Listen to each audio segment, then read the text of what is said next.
Thank you so much for keeping it on UBC TV Inspiring Uganda. Very good evening. Welcome to UBC News Tonight with me, Sharon Kyomugisha, and on sign language today with me is Dorothy Namyomba.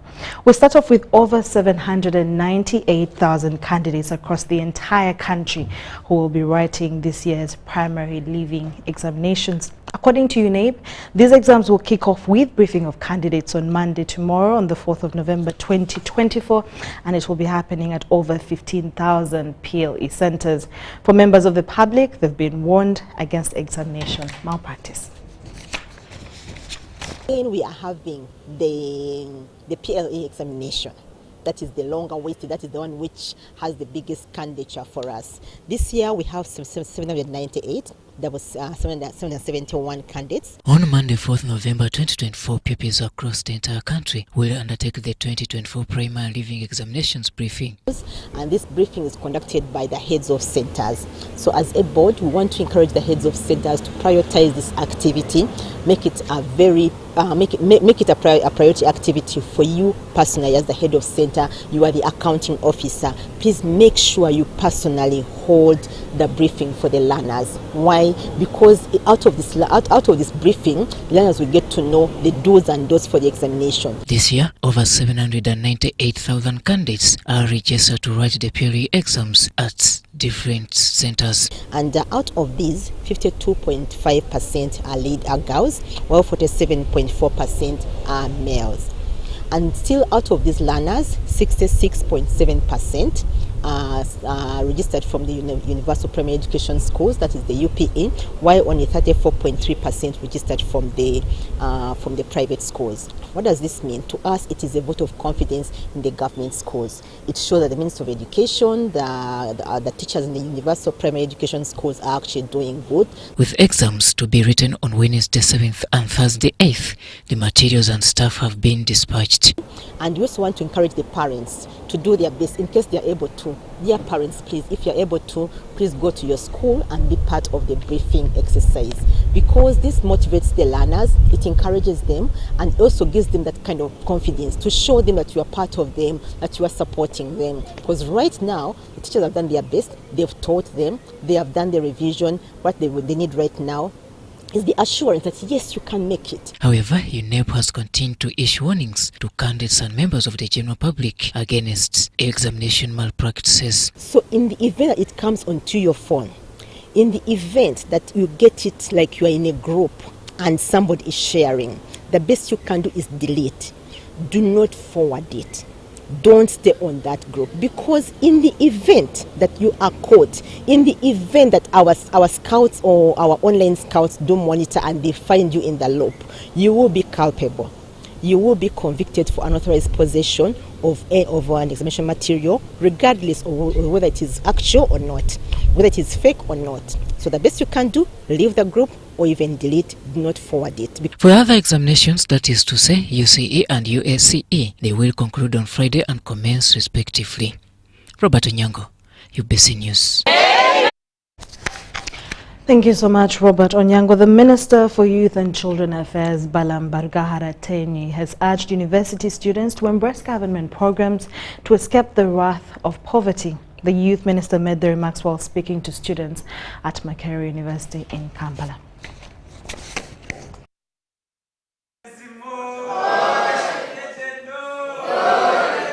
The Minister for Youth and Children Affairs, Balambargahara-Tenyi, was speaking at the launch of the Pan-African Women's Organization Makerere chapter, where he was the chief guest. We have the Youth Livelihood Program, YLP. Youth form small groups, go to Ministry of Gender, then you access those funds through Centenary Bank. Unlike other funds, here you don't need a security, you just need the recommenders. Therefore, as the Minister of Young People or Majority, we are committed to supporting all efforts aimed at advancing your interests of both students and young people of Uganda. The Deputy Inspector General of Government, Dr. Patricia Achan, challenged the young people to tap into Africa's full potential for their own good. And the continent holds a huge proportion of the world's natural resources, both renewable and non-renewable. So how can we as the young people get to leverage from this Should it just be history and on paper that we have? It's in Africa. We have deposits of this in our country. How can we get to tap into that? The Pan-African Women's Organization was officially inaugurated in 1962 in Tanzania, with the major aim of promoting the participation of African women in the cultural and the socio-economic development of Africa. Power was not only key and active in the liberation struggle, but it was actually key in mobilizing for the formation of African Union, to have one platform, one voice for the whole continent. And that was actually done by the women. It's not only a launch and it's done. It's not the end game. The end game is actually a collaboration of different chapters in Uganda, the different chapters around. We call upon Chambogo chapter, we call upon Gulu chapter, we call upon Kumba, Barra University chapter. Imagine the efforts, the synergies around all the young people and what we can attain from that actually. Women on, young men on. The launch of the Pan-African Women's Organization Makerere chapter was held on the theme, Harnessing Youth's Potential to Contribute to Africa's Agenda 2063. Diano Olwen-Peters, UBC News. Adding value to minerals could change Africa's economic landscape. This will also debunk myths that associate minerals, including oil exploration, to economic causes. So the International Conference on the Great Lakes region is due to meet in South Sudan to agree on mineral value addition projects and cross-border trade. Okurut has a detailed report on this story. Then the government tried to say, okay, we shall compensate them, but you look for the money to build the factory. When we are still struggling with that, the Chinese come.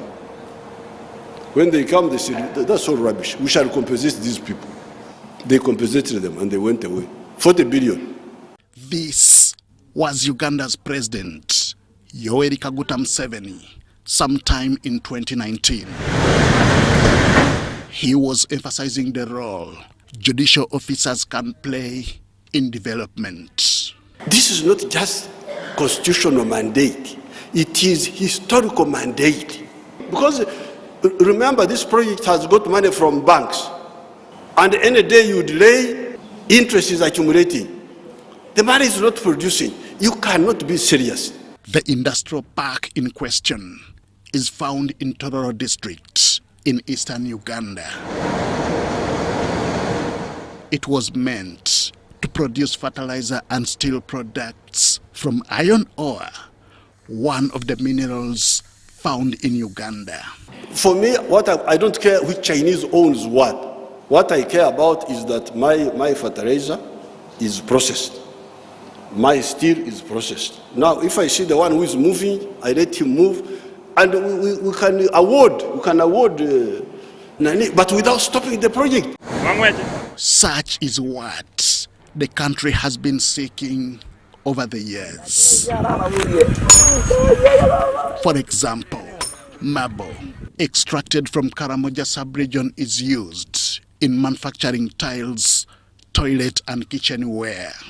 One of the greatest problems Africa has always had has been the lack of appreciation of competition. Because competition escalates value. And over time, we have been in a place of where we can barely ascertain the quantification of the value that we have as a continent. Indeed, this is the direction that Africa, including its regional blocks, should be taking. What is this that you're carrying from my area, from my community, that has no value, but you continue sending trucks and trucks and trucks and trucks carrying? This similar message is being propagated by the International Conference on the Great Lakes region. The coming on board of its Forum of Parliaments is a ray of hope in bridging value addition gaps on minerals. The issue is, how do we turn around all of this to make sure we benefit from the natural resources that God gave us.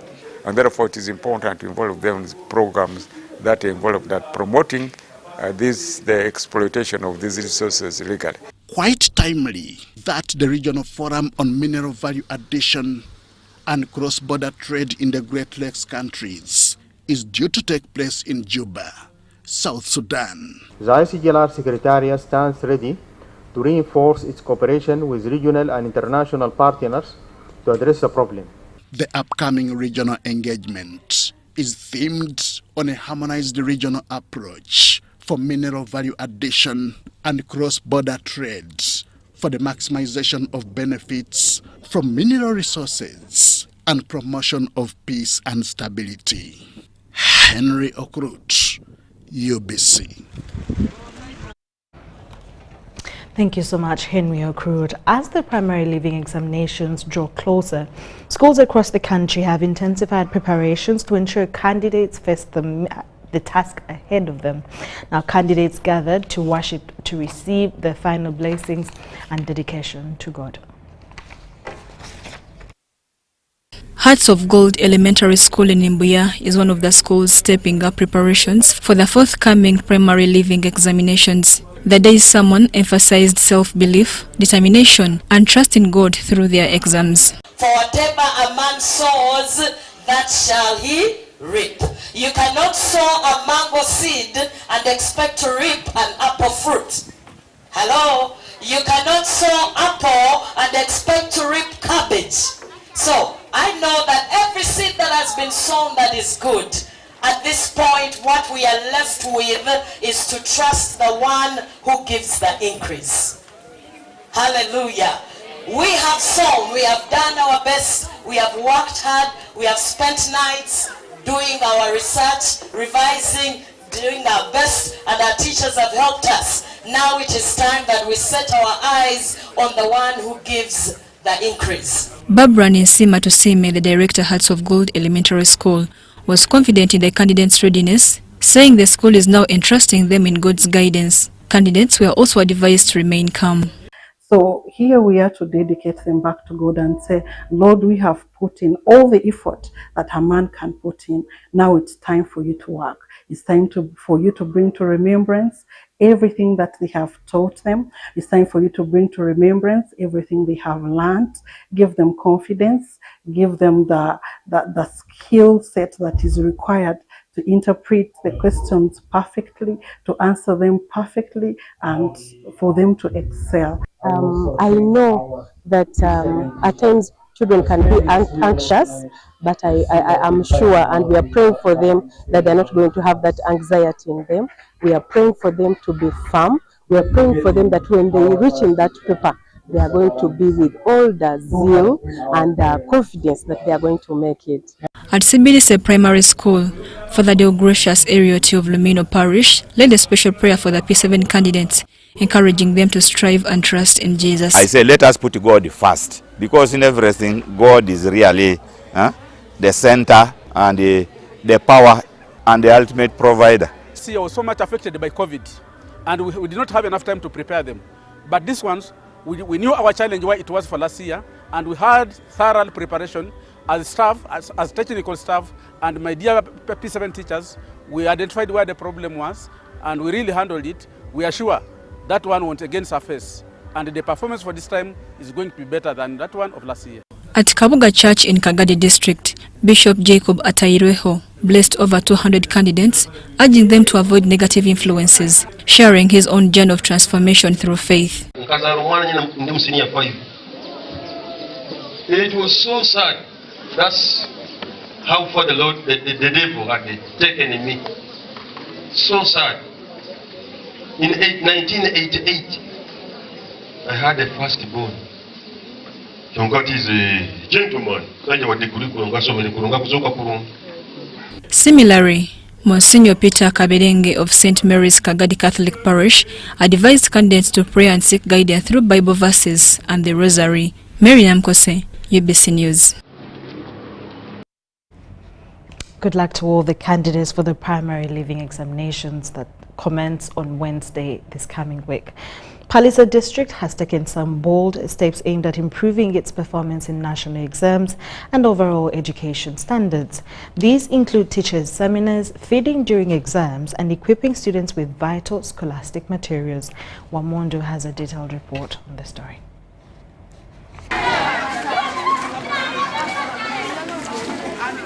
Palisa District, located in eastern Uganda, has been struggling with dismal performance in national exams. In the 2023 primary leaving exams, it was among the 10 poorest performers countrywide. But that's all about to change. The district has embarked on an ambitious improvement drive with the support of Agule County legislator David Ochwa. As part of this drive, seminars for teachers and extra preparation tests for students have been organized. These initiatives aim to boost teacher capacity and student confidence, crucial for better exam performance. But that's not all. In the last-minute push, Honorable Ochwa has also arranged for feeding during the next exams, ensuring students are well-nourished and focused. Those who qualify to go to S1, we shall support them with mattresses, blankets, and bed sheets. Yes. So that my daughters go to secondary with a nice bed sheets so that they go study very well. This comprehensive approach has already sparked optimism among students, teachers and parents. Most parents cannot afford to buy that set, and I'm very happy for that set. I have even never catched such a set in my life. I'm really very grateful for this gift which our Honorable Ochwa has provided to us, especially our parents. For them, they couldn't afford for us even this pens, this sets here. We have never had since the history of Agule a member of parliament giving us sets to do an examination, but it is our first time in Good Shepherd and in the whole Agule. I am well prepared and well assured that I will get a 4 grade. Because of the set our dear Honorable Ochwa David has given to us, we are well prepared and we hope in that set we shall excel in our primary leaving examination. Palisa District's determination to improve its education standards is a shining example for other districts to follow. Where are the teachers? That's enough. In more stories, the Lord Mayor of Kampala, Elias Lukwago, says all is set to release the 4.9 billion Ugandan shillings for garbage management in Mukono, Entebbe and Menvu garbage sites. While meeting with the Chitezi landfill victims, Lord Mayor Lukwago told UBC that out of the 4.9 billion, 2.5 will be earmarked for sensitization of the communities surrounding the garbage collection sites, and the balance will be for training garbage collectors. Indication that they are wiring, at least for the start, a sum of 4.9 billion Uganda shillings to our account in the Bank of Uganda. Government will release 4.9 billion shillings for garbage management at the sites of Mukono, Entebbe and Menvu. The money will cater for sensitization of the communities surrounding these garbage collection sites and training of garbage collectors. During a meeting with Chitezi landfill victims, the Lord Mayor Elias Lukwago said that the money will be released soon. To facilitate some processes to begin, some interventions to be made in regards to stabilization of Chitezi and also management of the alternative sites which we are using in the neighboring municipalities. So that's what they are contributing, 4.9 billion. That's what they have committed so far, that is going to be remitted to our accounts. And we're not certain that it has already been deposited. The Lord Mayor said that at least 4.9 billion shillings does not include compensation of the victims. Compensation of these people should be the responsibility of the central government, and that all the identification, valuation of the property, and also working out all the necessary worker plan and the compensation plan, and so that it should be now an exclusive responsibility of the central government. No. We as KCCA we are responsible for this. Actually, we are liable as an institution. Kyaddondo East Member of Parliament Muwadanko Nyingi urged victims to be united. Requested the Lord Mayor to insist that money should be diverted and should be geared and channeled to compensating the victims and maintaining the landfill.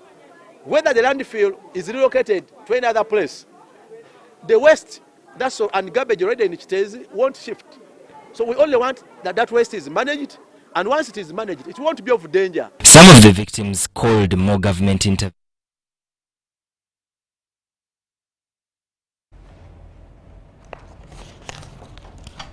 Away from that, lightning has killed 14 people and injured 34 others during a prayer service in Lamor district. The incident occurred yesterday on the 2nd of November at around 5:30 p.m. at a church in Zone 8, Block 2 of the Palace Settlement Camp, where congregants had gathered for worship.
We pray that the ones who are injured get to heal faster and get quickened, and for those that passed on, for the Lord to strengthen the families.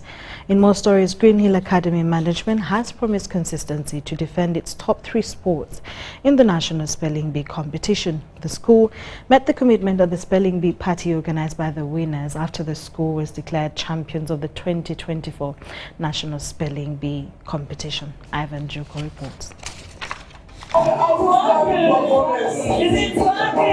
The highly popular and competitive 12th edition of the Endure National Spelling Bee competition climaxed with the Green Hill Academy schools scooping the top 3 spots in a grand finale which took place in Kampala.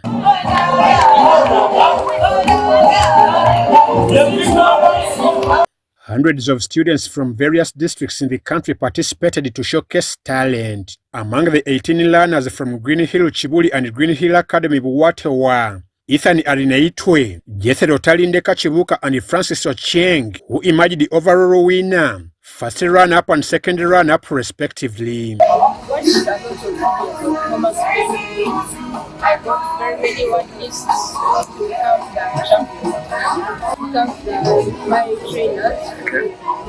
I like to thank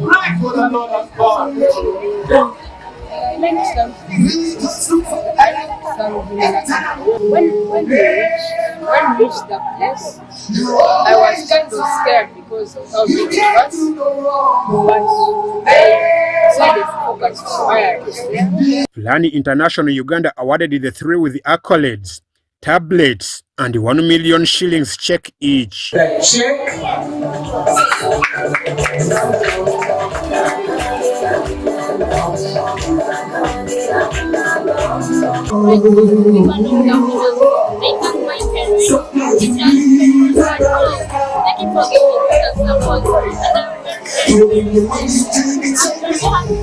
The school management organized a party for winners. The hard ones and even the soft ones. There is soft, I see the checks there, but also live animals in the school. And I don't know whether your class had a chance, because we had some people who went to learn from that cow. Some girls were calling it a big goat. We didn't know until it came into school. Green Hill Academy Chiboli campus's head of English department, Gilbert Auko, talked to UBC with the passion and zeal of fellow teachers on the three top sports. I have a lot of passion. My team of trainers has a lot of passion. My spellers have a lot of passion. My head teacher, director, everybody within the circles of Green Academy, Chibuli, has passion. He gave me a lot of support, and all this we give glory back to God. The rector of Green Hill Schools, Veronica Joy Maraka, said the school's consistency in competitions is what brings victory. We have been participating in Spelling Bee for the last 5 years in Chibuli and for the last 2 years in Buwate, but we have never won the way we won this year. I just want to thank all the teachers. It has been very, very rigorous training. Green Hill now prepares to represent Uganda at the Africa Spelling Bee competition in Abuja, Nigeria, due December. I'm Ivan Juko for UBC. Thank you so much, Ivan Juko. The Bishop of Central Busoga Diocese, Right Reverend Patrick Wakula, has consecrated St. Andrew's Church of Uganda, Namato, with a call on Christians to learn how to communicate to the Lord for deliverance. Now, Bishop Wakula says that the communities go through challenging situations of poverty and despair, that it could be due to disconnection with their God.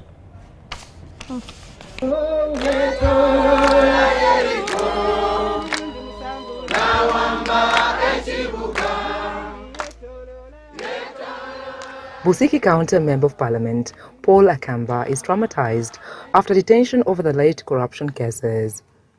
Akamba told UBC at Namato Church consecration that he needs time to heal.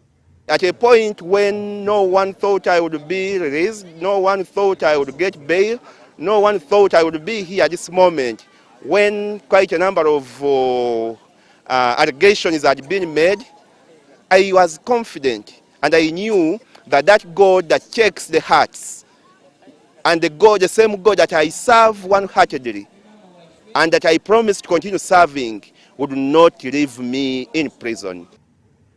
This was during the sanctifying at St. Andrew Church of Uganda in Namato village in Namutumba district, a ceremony led by the Bishop, Central Busoga Diocese, Right Reverend Patrick Wakula. In our Anglican setting, a church is named and a church is constructed. Once the construction is finished, we dedicate it to God, and we call this the consecration. So we empower the people to pray, we allow God to do all the sacraments according to our church setting. We can ordain from such a church, we can have the priesting from such a church. It is accepted for the wedding, it is accepted for all of those other church programs according to the canonical law. The congregation marched around Namato Church 7 times to show God's miraculous deliverance and presence in the new church.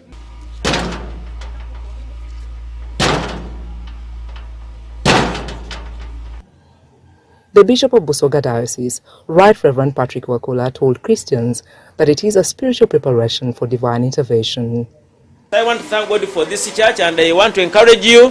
Can you continue to come and pray? Can you continue to feel God's love and God's compassion in St. Andrew's Church, Namato here?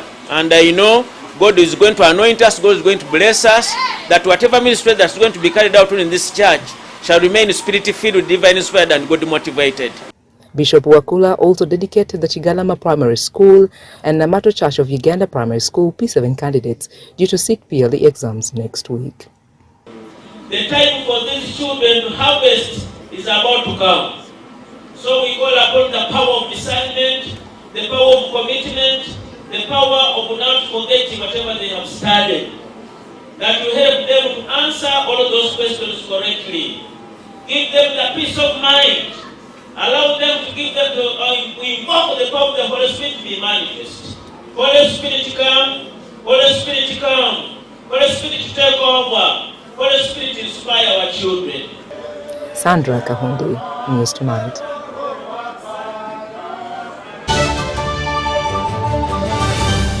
There is only one rule you must follow in order to be a winner.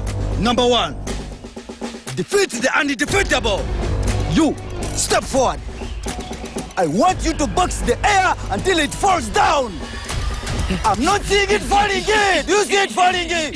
Box, harder. Winning is hard, but with MTN Momo, it's easy. Simply pay or shop with Momo for a chance to win mobile money every day. Use the Momo app or dial *165*3#. Ngalu, ngalu, ngalu. It's true what people say, that when I wash and you wash your hands with soap, we'll have less infections as Ugandans. After all, it's hands that handle money. It's hands that feed us. Hands that prepare soil for farming. Hands that we use to learn.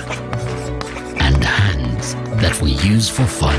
When I wash and you wash, it means clean hands for all. So, wash your hands with soap and clean water regularly to keep away infections and disease-causing germs. This message is from the National Hand Washing Secretariat with support from UNICEF.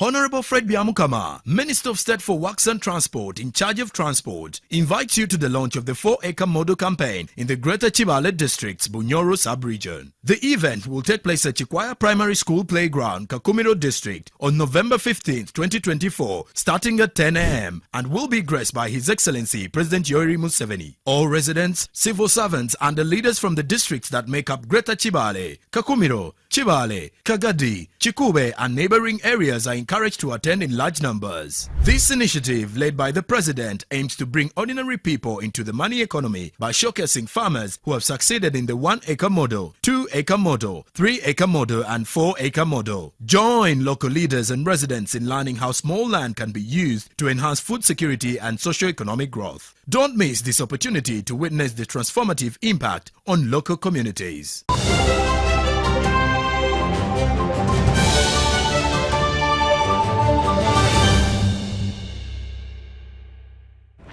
You're still watching UBC News Tonight. In the business stories, from the awesome savannah of Queen Elizabeth National Park to the serene waters of Lake Mboro, Uganda's tourism and hospitality industry has greatly improved thanks to the increased private sector investments in the sector.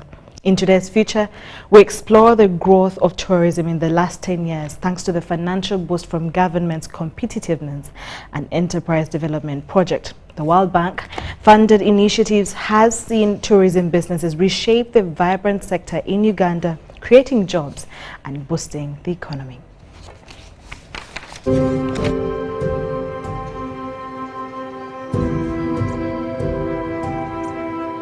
It is a project whose objective has been to strengthen Uganda's core tourism offerings and leverage tourism assets and biodiversity endowments for a private sector-led growth. This has registered immense milestones over the years. From infrastructure developments, including the newly constructed spaces at Uganda Wildlife Education Center, WEC, to the new 3-star crested crane hotel in Jinja, as well as the newly constructed Uganda Wildlife Research Training Center in Kasese. Josvia Mbambu is my name, the tourism officer, Kasese District Local Government. I should begin with telling you that Kasese District Local Government has appreciated tourism as a key sector for local economic development. There is a lot that had led to the country being called the preferred destination. We all know that tourism so far in Uganda is private sector driven. So as government does the matter of policies, formulation and their enforcement, we have to work, we are working closely with the private sector because they are the managers of these destinations. We talk about the entire value chain, the accommodation are investments of the private sector, the managers of sites are actually the private sector. Through tourism, now considered the country's topmost earner, Uganda has grown exponentially, becoming a global favorite in tourist destinations. Tourism now contributes 7.6% to the country's gross domestic product and 4.7% of GDP to the global economy. For tourism to grow, you really must have accommodation, good quality accommodation. The numbers at the airport, CAA just released the latest arrivals at the airport, and they say this has been, 2024 has been one of the highest years in terms of arrivals we've had at the airport. But also remember, Uganda now is really pushing for MICE, that is meetings, incentives, conferences and events.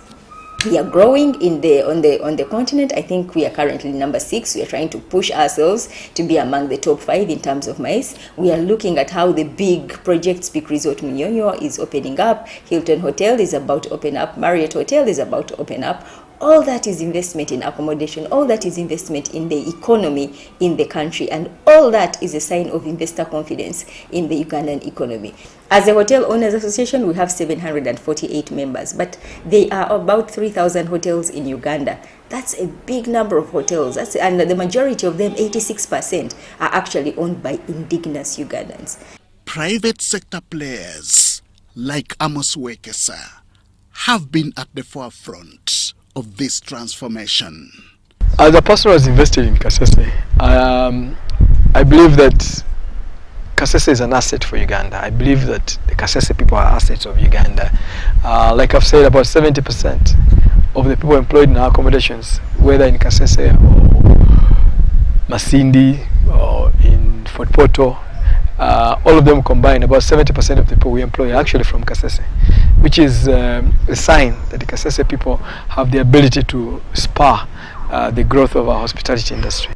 New eco lodges, safari buses, and marine boats now enhance the visitor experience in parks like Murchison Falls and Queen Elizabeth. These investments are driving significant economic growth in the hospitality industry. We have also introduced the Rwenzori Marathon. Rwenzori Marathon, which is happening this year, it will be the 3rd time. And it has changed the fortunes of the people of Kasese. It has changed the image of the people of Kasese. Institutions like the Uganda Hotel and Tourism Training Institute, Uganda Wildlife Research and Training Institute, and Uganda Tourism Board have also undergone significant rehabilitation. This area you are seeing here is one of the areas that promote education tourism. And all of us are working together to ensure that we promote a site where children who come from other districts to come and visit our beauty, they can have where they can make their revision, to discuss what they have seen before they go back to their schools. These revamped institutions are training the next generation of hospitality professionals, contributing to the industry's growth.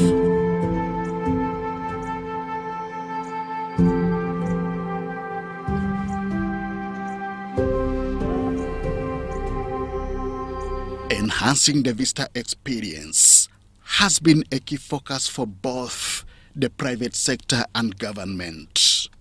New safari buses and marine boats now offer tourists a safer and more enjoyable way to explore Uganda's iconic parks.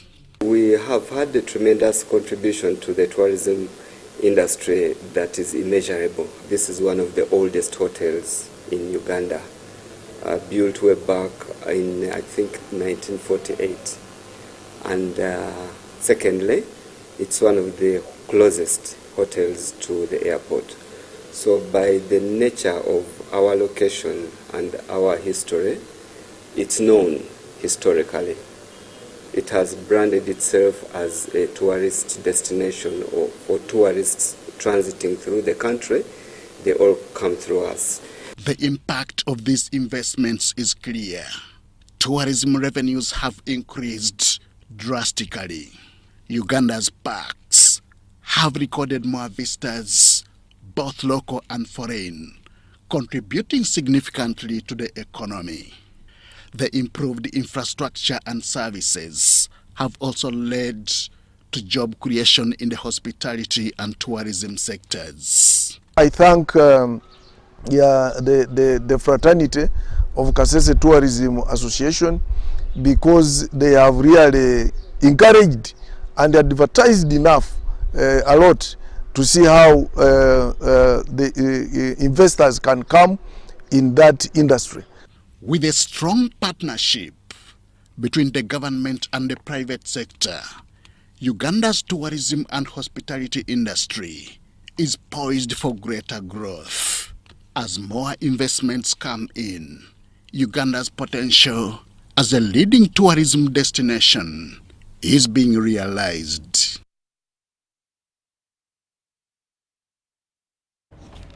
Thank you so much, Henry Okurut, for that report on Uganda's tourism and setup and its involvement. Now, in the semi-arid community of Pokot in Amuda district, women are often the primary givers and food producers for their families, yet they face significant barriers in accessing resources and assets such as livestock, and land, which are largely controlled by men. In response to this pressing need, TPO has pioneered the introduction of village savings and loan methodology to empower Pokot women. This innovative approach enables women to collectively save and access loans, fostering financial inclusion and economic resilience. Karamoja sub-region is one of the most underserved areas in terms of financial services, leaving a big proportion of the population unbanked. Many people in Amdat district struggle to earn a living. This is due to little knowledge, guidance, and saving culture. Pokoti women in Amdat are the most affected because they do not have easy access to other forms of assets such as livestock and land that are mainly owned by men. They can live in the garden alone, but now for us, now as we are talking now, my garden I got almost 8 bags. In response to this need, TPO Uganda has introduced village savings and loan methodology to Pokoti women who engage in smart climate agriculture. Even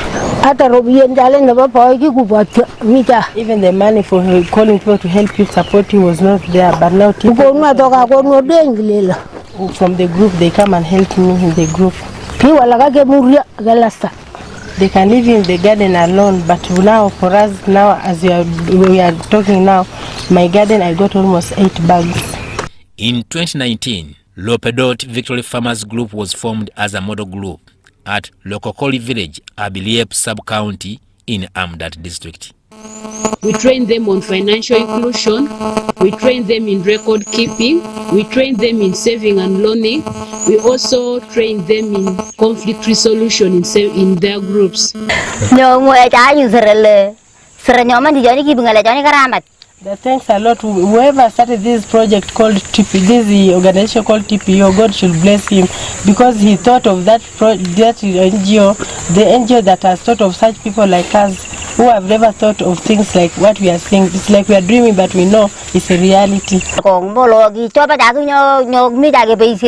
We want Museveni to continue supporting you so that you support us who are down here, because we know you people, you are our eyes, and you are also the eye, Museveni, you are the eyes of Museveni. So please, you take our Christ to Museveni. With over 30 members, Lopedot Victory Farmers Group has now solved banking challenges among members of the group. Lopedot Victory Farmers Group has saved 30 million shillings in their VSL fund in a secure box, a testament to their hard work and dedication. I really appreciate also TPO for training us. Most of us, we had money, small money, but handling was hard. If you get like 500,000, maybe you have harvested your maize, to spend becomes hard. At the end of like 2 weeks, 3 weeks, the money is over. But since they say size, this issue of saving, this issue of business, what we have known now. So for me, I'm managing my money. You are very before group came, the group has really helped us. Everything we are getting now.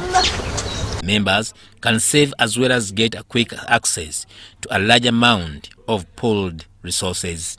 So Lopedot has really been a good group, and as we talk, they are now registered as a cooperative that is lending money to the communities, and they are also registered with the district, that is the commercial officer, and also registered with the Post Bank. And all these were the initiatives from TPO Uganda. Despite this challenge, the group remains committed to the VSL initiative and continues to work together to find a solution. Their determination and resilience in the face of adversity, a shining example of the power of collective action and the impact that can be achieved through VSL initiatives. With the increasing agricultural production in Karamoja sub-region, through TPO Smart Climate Agriculture, farmers will manage their livelihoods beyond production. Haruna Mtesasira, UBC News.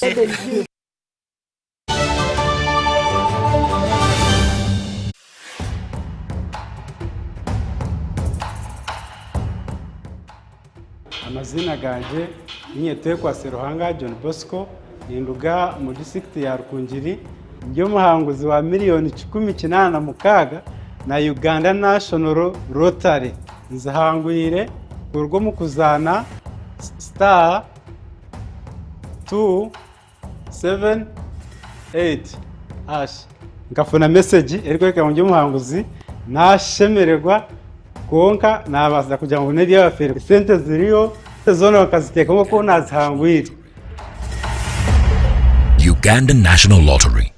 Dream, play, win. Participants must be 18 years or older. Play responsibly. The Uganda National Lottery is operated by Ituba Uganda and regulated by the National Lotteries and Gaming Regulatory Board. To be a winner, you must have the discipline of a tiger. But when you are with MTN Momo, winning is easy. Simply get your phone and use the Momo app or dial *165*3#, enter merchant code, enter amount, enter your Momo PIN and pay. Congratulations! Your car is happy and now you stand a chance to win mobile money with MTN Momo. In the heart of Uganda, a financial revolution is happening. We were once left out, saving the old-fashioned way, with an unexpected saving spot, keeping it too close for comfort. But now, we found a better way to save and manage money. Download the Wendy app from Google Play or App Store or dial *229#. With Wendy, your money is safe and you can earn interest daily. Visit your Google Play or App Store or dial *229# to register. Wendy Wanawoli. Brought to you by. Download the Wendy app from Google Play or App Store or dial *229#. Wendy Wanaoli.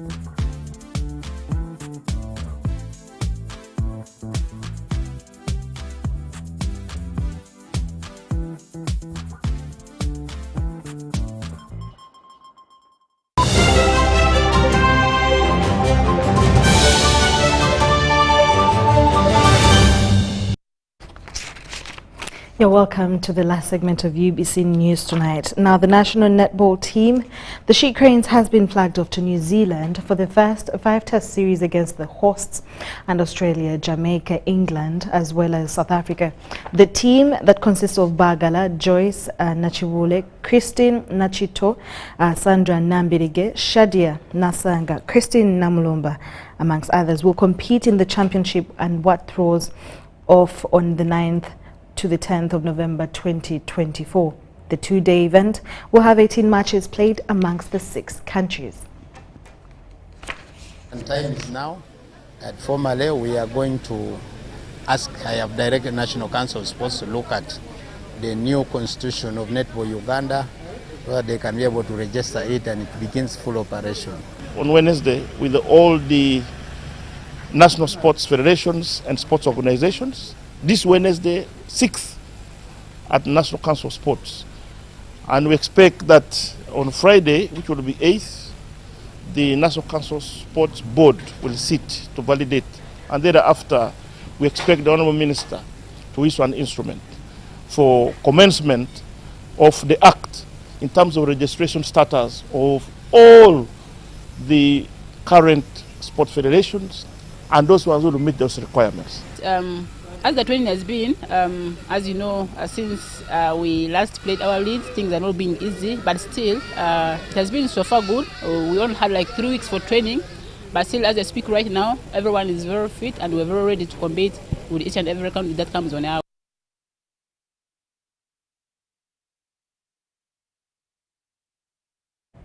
For this hour, that's all we had for you. For now, do join me later on at 10 p.m. for more news coming your way. My name is Sharon Kyomugisha with Dorothy Namiyomba on Sign Language.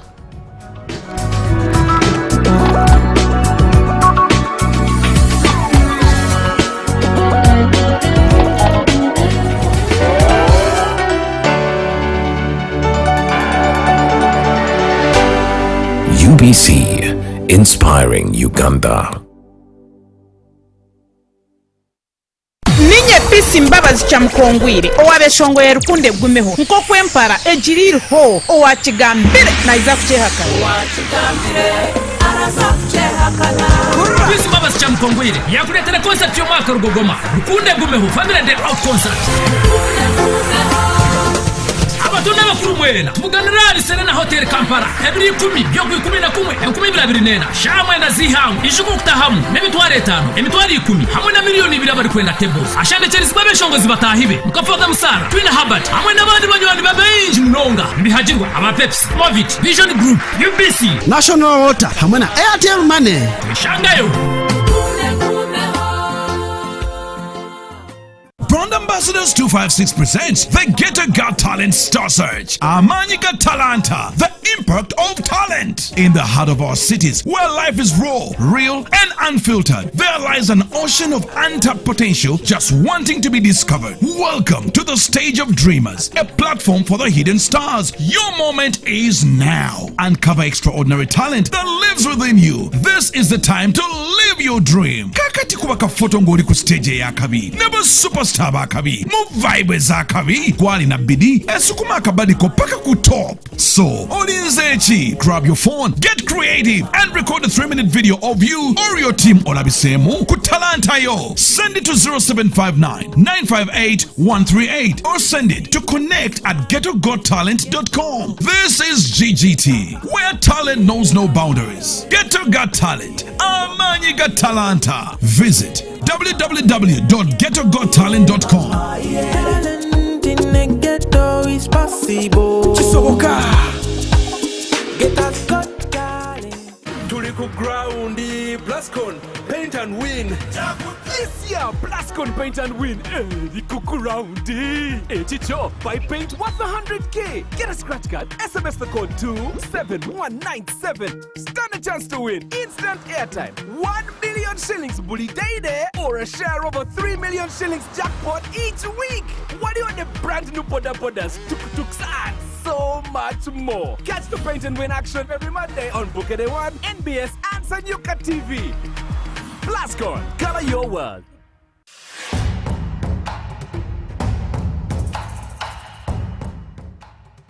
Amazina ganje ninyetwe kwa Seruhanga John Bosco ninduga mu district ya Rukungiri njyo muhanguzi wa miliyoni 18 na Uganda National Rotary nzahangwire urwo mu kuzana star 278 hash ngafuna message eriko ka njyo muhanguzi nashemererwa konka nabaza kugira ngo nedi y'abafere sente ziriyo zone bakaziteka ko nazihangwira. Uganda National Lottery. Dream, play, win. Participants must be 18 years or older. Play responsibly. The Uganda National Lottery is operated by Ituba Uganda and regulated by the National Lotteries and Gaming Regulatory Board. It's true what people say, that when I wash and you wash your hands with soap, we'll have less infections as Ugandans. After all, it's hands that handle money. It's hands that feed us. Hands that prepare soil for farming. Hands that we use to learn. And hands that we use for fun. When I wash and you wash, it means clean hands for all. So, wash your hands with soap and clean water regularly to keep away infections and disease-causing germs. This message is from the National Hand Washing Secretariat with support from UNICEF. In the heart of Uganda, a financial revolution is happening. We were once left out, saving the old-fashioned way, with an unexpected saving spot, keeping it too close for comfort. But now, we found a better way to save and manage money. Download the Wendy app from Google Play or App Store or dial *229#. With Wendy, your money is safe and you can earn interest daily. Visit your Google Play or App Store or dial *229# to register. Wendy Wanawoli.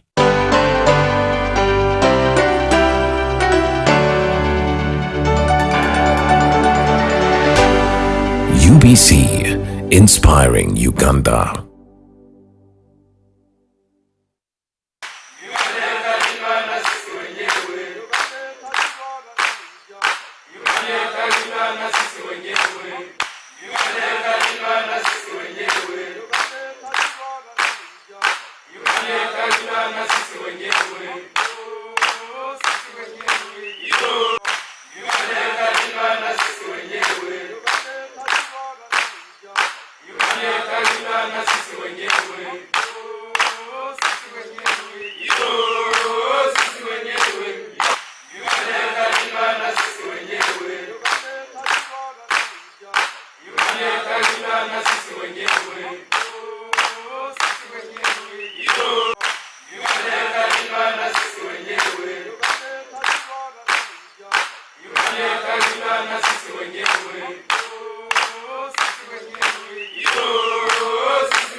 In 2020, the CAF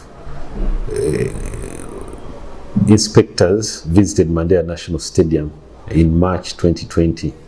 That was on the 9th and the 10th of March 2020 to do an assessment on the readiness of sports infrastructure, in particular stadiums in the region and Uganda in particular. That was in preparation for the FIFA World Cup 2022 and the AFCON qualifier matches. So following an assessment of the stadium in terms of its readiness to host these World Cup matches and also the AFCON matches and hosting the national team, the stadium was found not to be up to standard. So following that inspection, they advised that the government of Uganda renovates the stadium to international standards. Upon receipt of this letter from CAF and the local federation, FUFA, the Minister of Education and Sports, the First Lady, Honorable Janet Kataha Seveni, commissioned the Ministry of Works and Transport to undertake an assessment of the requirements for the renovation and upgrade of Mandela so that it is able to host international matches for the national team, and also to engage in particular the high-level competitions like the AFCON qualifier and the World Cup qualifiers. The Ministry of Works undertook an assessment to do these works, and the bills of quantities were prepared. Following this, the Ministry of Defense and Veteran Affairs was contacted to undertake this work. So upon contacting the Ministry of Defense and Veteran Affairs, an MOU was signed between the Ministry of Education and Sports and Mandela National Stadium as the client, and the Ministry of Defense and Veteran Affairs and the UPDF Engineers Brigade as the contractor or the service providers. So in 2022, the marriage or the relationship between the UPDF and Mandela National Stadium was initiated. So on the 1st of August 2022, the UPDF embarked on the renovation of Mandela National Stadium, and the scope was to undertake a full renovation of the facility.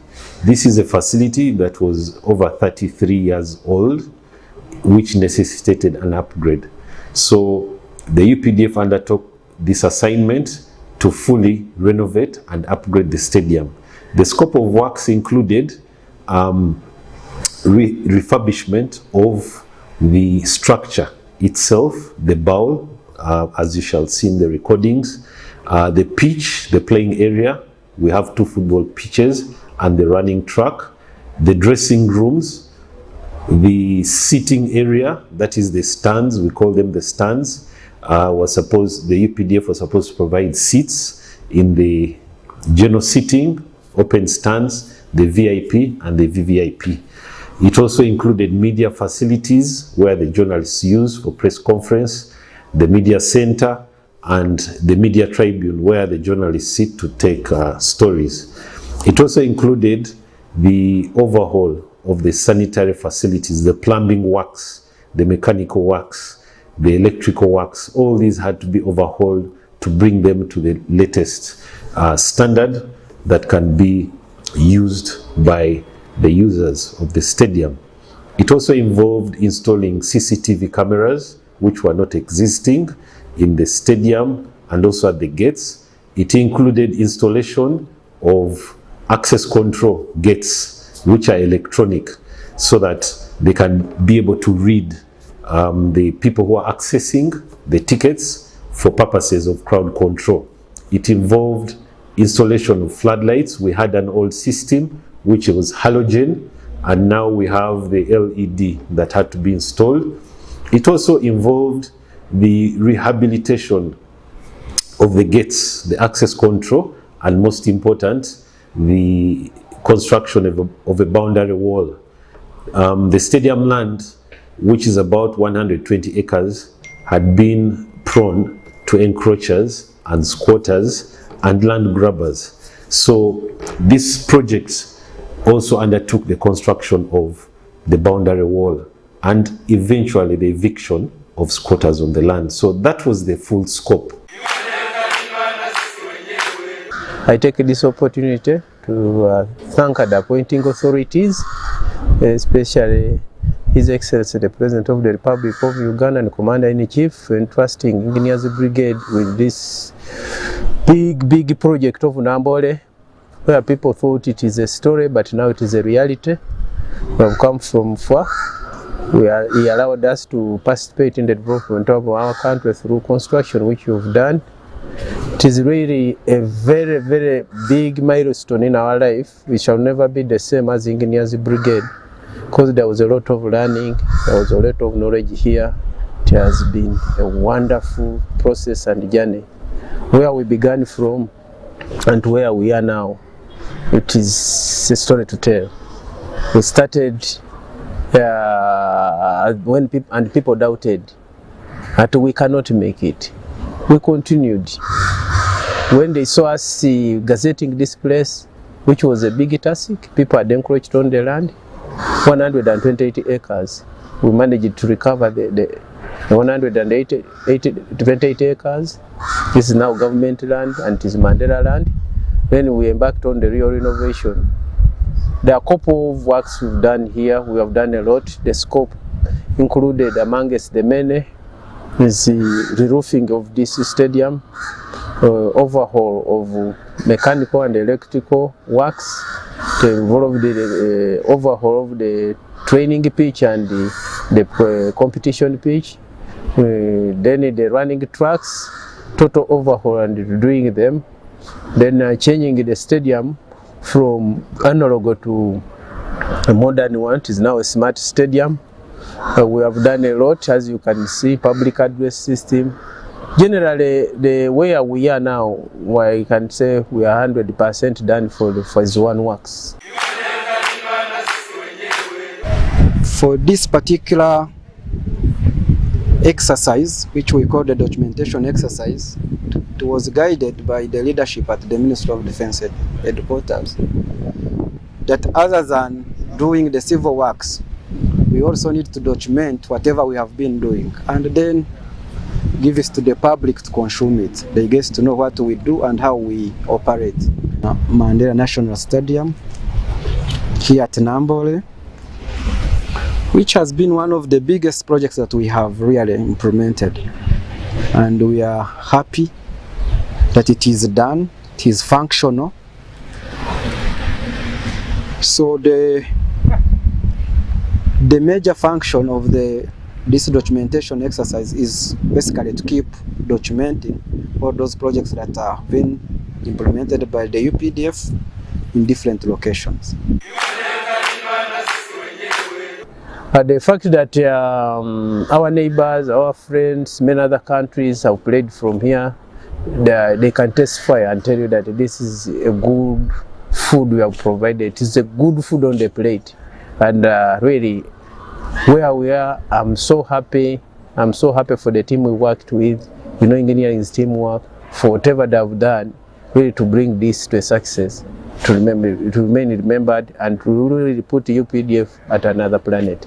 Before even we started engaging ourselves on this project, we had guidelines. These guidelines were given, we had a booklet. They are written by FIFA, to CAF, to FUFA, and it is on the basis that we had to come up with the remodeling exercise, the renovation plans, and the upgrade of Mandela National Stadium, because it was not fit to have any game hosted here. So basing on that, Mama, the Minister of Education and Sports, and First Lady gave a mysterious statement that Nambole Mandela Stadium should be renovated so that really we meet those standards. And she tasked the works people to do the preliminary studies, which were done, and everything came out well. Now, when they told us to come and do, and we hear of CAF coming, it was not a story. For us, we knew what we were doing. Though people outside there, their mindset were saying, we don't know what we are doing. Because somebody can't come to start such a structure when he doesn't know. We had the guidelines.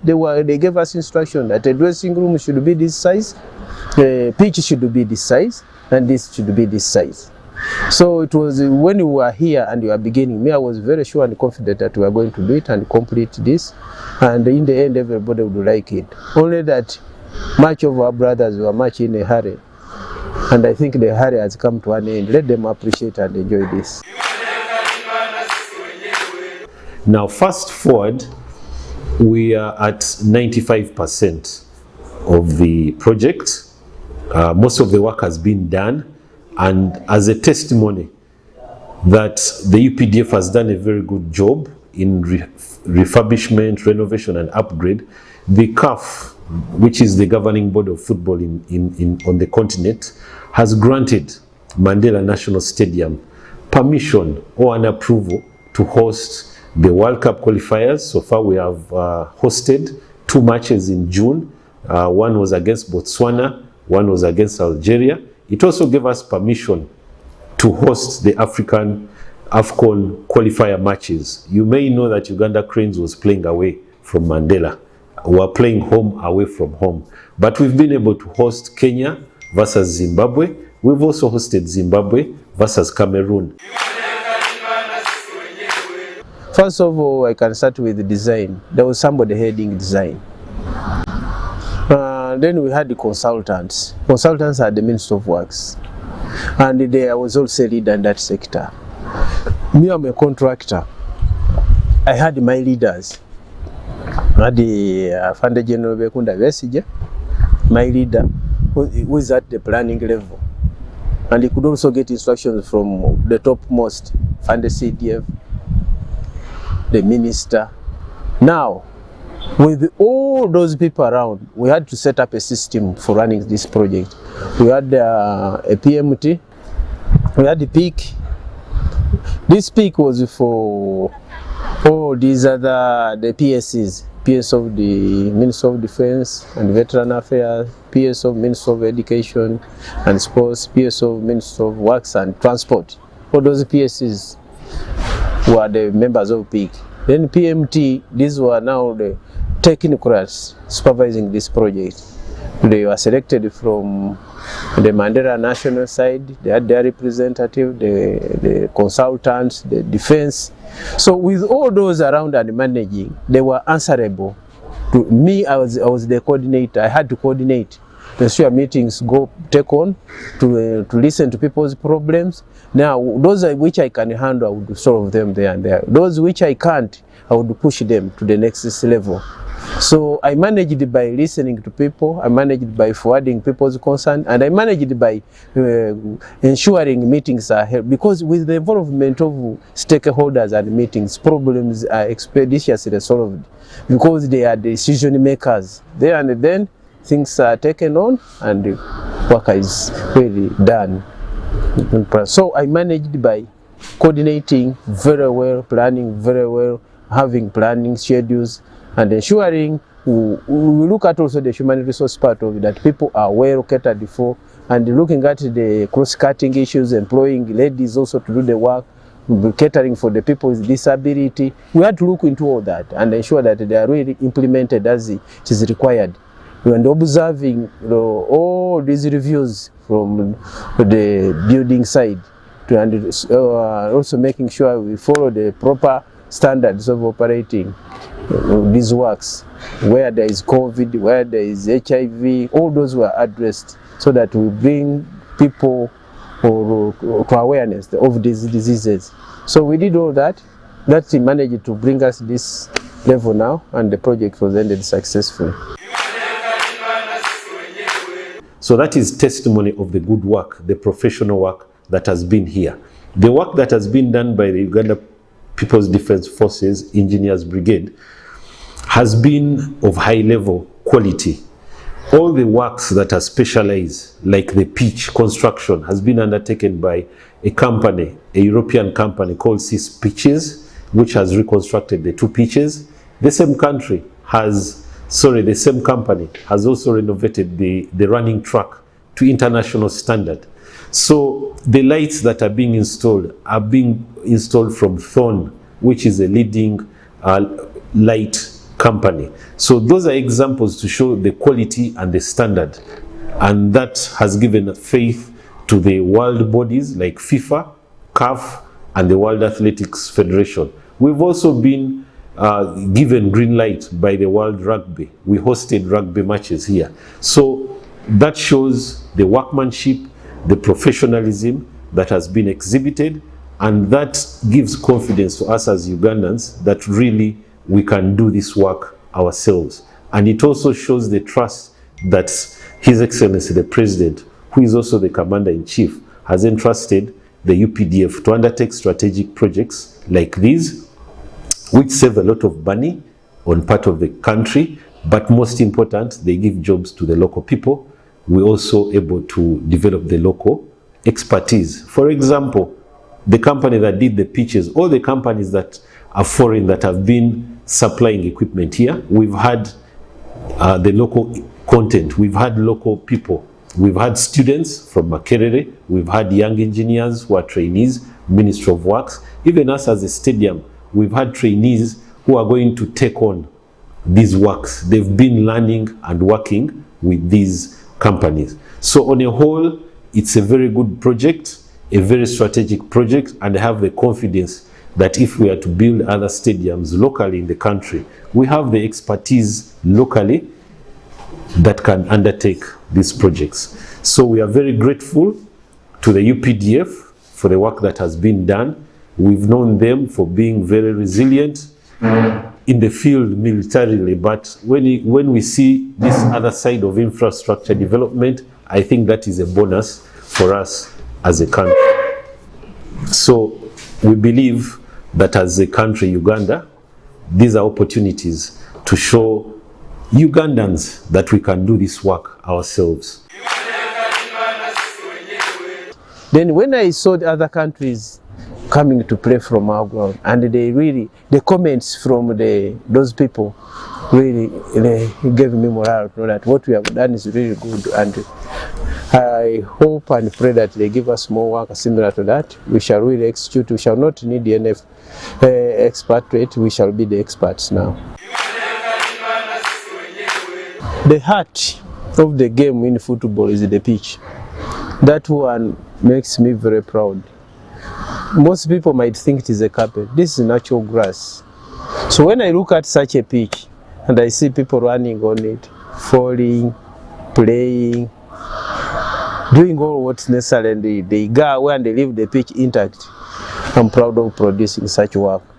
Another pride I have for what I feel will go the whole of my life is look at this stadium, look at the heights. We've worked here, we have climbed up, we have done, but we have not registered any catastrophe, death, falling. Things are implying we have managed it very well. We have managed it very well. So I'm very, very proud to see that we do the work, we complete without registering catastrophe here. And very many other things make us proud. The running track, the chairs. Now we are proud. People no longer stand or sit on the cement.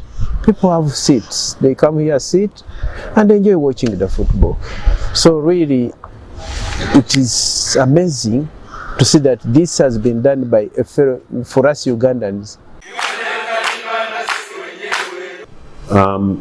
Technicians who have been working along with the contractor, UPDF Engineers Brigade, in electrical, mechanical, plumbing, the pitch, the CCTVs. So we've trained staff locally, trainees freshly graduated. We have diploma holders, we have degree holders who have been working along with the contractor. So one thing for maintenance going forward is having the personnel. Two is equipment. Under this project, we procured equipment. The contractor procured equipment for the pitch maintenance, which we didn't have in the beginning. So there's a full range of mechanical equipment that will be used for maintenance. Above all, we've requested government in the last financial year and this one to provide funding for maintenance, because as a stadium, it's not a cash cow. It's more of a socio-economic entity which really needs to be supported in terms of maintenance. So the funding, we hope that government will provide it. We now have the personnel, so we'll just need the funds to maintain the pitches. We've also planned to maintain, for example, on the pitches, we are still engaging the company that constructed the pitch to give us undertake another 1 to 2 years because of AFCON and CHAN, that they continue maintaining the pitch along with our staff who will be training locally. So we've managed that transfer of knowledge that we shall have the knowledge transferred from the experts to our local personnel. And once we have the local personnel, then we shall be capable to maintain, unlike in the past where we didn't have the personnel and we didn't have the equipment. So this has been a very good opportunity where government has invested funds, but we've also invested the personnel that are to take on and maintain the facility. Of course, we hope to continue working with the UPDF, even in terms of maintenance where necessary. So they are here to stay with us. I think as a stadium, and in this state that it is, a very enhanced state, first of all, it's going to attract business. And the business we shall attract, we shall be able to meet the salaries. Like I've said before, it's only the maintenance bit, because sports is not well endowed in terms of resources. So the stadium's mandate is to promote sport. So we might not charge sports entities at a commercial rate. However, we should also appreciate or be cognizant that Mandela National Stadium is a multi-purpose facility. So we shall also have non-sporting events like crusades, political events, delegates conferences, but however these will be hosted comfortably once we've bought pitch protection. For example, we require about 21,000 square meters of a pitch protection. Now this pitch protection will allow us to cover the running track. It allows us to cover the playing surface. So once we cover the playing surface and the running track, then we can hold any event. You can have bikes in there, motorbikes, you can have heavy duty trucks, and you can also have 100,000 people seated in the arena for any function. It's a concert, it's a church event, it's a mosque event, it's a political event. So in the next financial year, we hope that we shall be able to put in the aspect of the pitch protection, which we are talking about, that we need as support from government. For example, like I said, we need 21,000 square meters. That's about, it goes for about $2 million worth of shillings. Sorry, dollars. When you translate it to shillings, that could be about 7 billion shillings. So we need to invest in a pitch cover so that we are able to protect the turf and then increase the number of events that we can have. So it is my request and call on our leadership that they source for us equipments. We need the cranes, especially as we take up the vertical buildings. Cranes must be there. We need the vehicles. We need the machinery. So if they equip us, and with the human resource and capital, we are already there, and they are majority, and they are training and they are recruiting very many. So that one is being solved. And machinery also, I think they sourced some, we have, but we need more. Because now almost everybody, I think, appreciates what we do. So many will yearn for our services, implying they should come in and equip us, machinery, then they empower us to do these other works in various areas and disciplines. So the challenge, as I've told you, will be these equipments. And if they are brought, we are ready to take on. And then maybe now the diversity, because you know now these works we are doing, at first they have been giving us works in hard to reach areas, like Bundibujo, doing some project in Karenga. This project has been a showcase for the UPDF to show that you have the capacity to do big projects, better still even construct stadiums. So I would encourage you to have more personnel who are specialists in terms of sports facilities. For example, on the pitches, the running tracks, the other ones like CCTV, I think you already have, but I think you have the capacity. You can enhance the units, buy more equipment, and also increase in terms of personnel, specialist personnel in terms of sports, because we have a lack of sports facilities in the country. We are in dire need, but with this project, it has given the capacity of the brigade to learn more about stadiums, The staff have participated in benchmarking tours to various stadiums across the country and across the continent, as well as seen particular equipment like the pitch, maintenance equipment, the running track, rugby, and so on. So you have the capacity, just enhance it and take on other projects like construction of stadiums across the country. Yeah, the very big thanks goes to the President, His Excellency the President of the Republic of Uganda, the Commander-in-Chief, and thank you very much for empowering us. Another big thank goes to Mama, the First Lady, and the Minister of Education and Sports. Thank you for the efforts you have put in the games and the efforts you have put in these training pitches.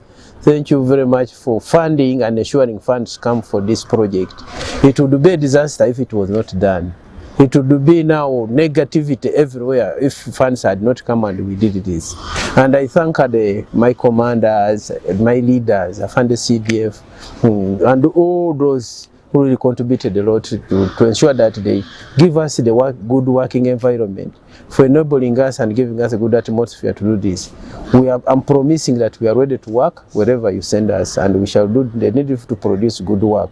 And my fellow engineers, it is a call upon them. Let us be exemplary, let us work and be committed, patriotic for our country. We can change Uganda ourselves, and we can do it ourselves. Nobody else will come here to build Uganda for us. We shall do it ourselves for God and my country.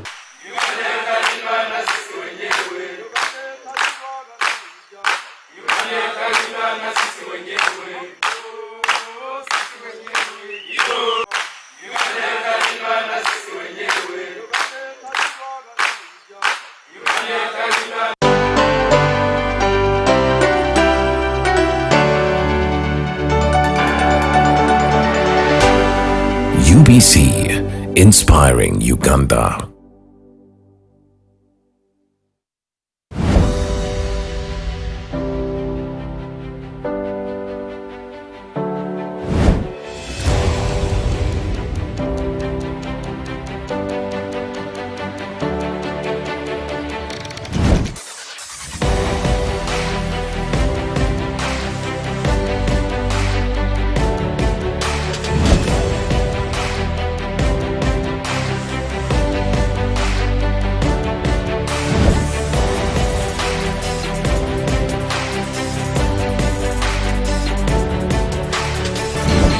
This is Chilling. There is so much power in the story of the ordinary to make the extraordinary. And the future, they say, belongs to those who believe in the beauty of their dreams. Let's go!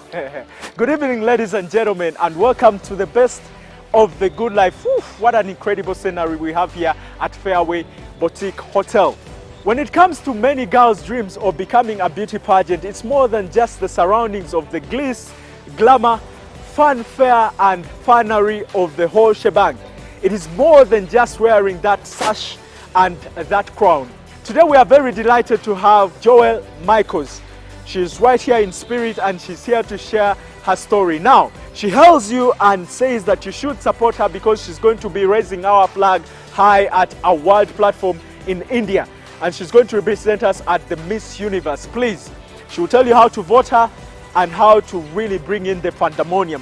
Welcome to the best of the good life. More than ever, my name is Drago and this is Chilling. I would love to thank these special gentlemen behind the camera, Brian and Jatindi Lawrence. They're doing an incredible job. Pras Henry, see you later on as you enjoy the show. Hello ladies and gentlemen, my name is Joel Michaels. I am 14 years old and I go to Vine International Christian Academy. Today I am here to talk about something I am very passionate about and I believe is the key to unlocking the potential for our future generations. As a 14-year-old, I believe that every child must have an education. And as a child educator in church, we have programs like Sunday School where we teach children about the ways of life and the ways of God. We also have break times where the kids get to play games and eat snacks to refresh their minds for the rest of the day. On some of my school days, after finishing my classwork with my classmates, I go to the field for a sports activity, which is soccer, with my teammates, which helps my teammates and I to stay fit, healthy, and to get better at the skill. Being a young girl who believes in wellness and eating right so that I can obtain nutrients, I visited my favorite market, Kodi Foods, where I purchased fruits and vegetables like apples, grapes, pineapple, pears, tangerines, bananas, tomatoes, and coconut to boost my immune system and get all the necessary vitamins to help with my digestion system. I also bought some spinach, which is one of our traditional foods for the people of Madi. We like to cook it with peanut butter to bring out its authenticity. In the African society, every evening the grandparents have a sit down together with their grandchildren for an evening cuisine. And today, my grandparents and I sat to have our usual evening cuisine where I served them black tea, bread, and toasted tasty groundnuts as they told me stories about my elders and my heritage. Thank you so much for watching, and let's not forget to stay in school. And please, eat right to stay healthy, fit. Thank you for watching. God bless you. Now talk about being intentional about who you are and what you need in life. And today we are very delighted and fortunate enough to sit down with the Queen herself.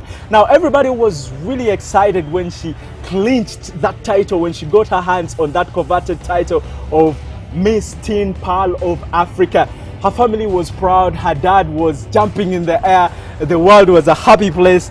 And through this same title, she's gone ahead to, to push her initiatives to do with, charity and community cohesion, etc., etc. Now, in my life, I swear, I've never seen a tiara shine this hard, like how it's shining on Joel. Welcome to the show. Thank you so much. Thank you for having me. I love your smile. I love your appearance. Thank you You so much. shine like a Joel yourself. Thank you so much. How are you doing? I'm doing great. Yeah. I'm very excited to be here to speak to people and tell you about the pageant. Okay. Yeah. How is your reign so far? How are you loving it? It's absolutely amazing. I never thought that this would be me, Yeah.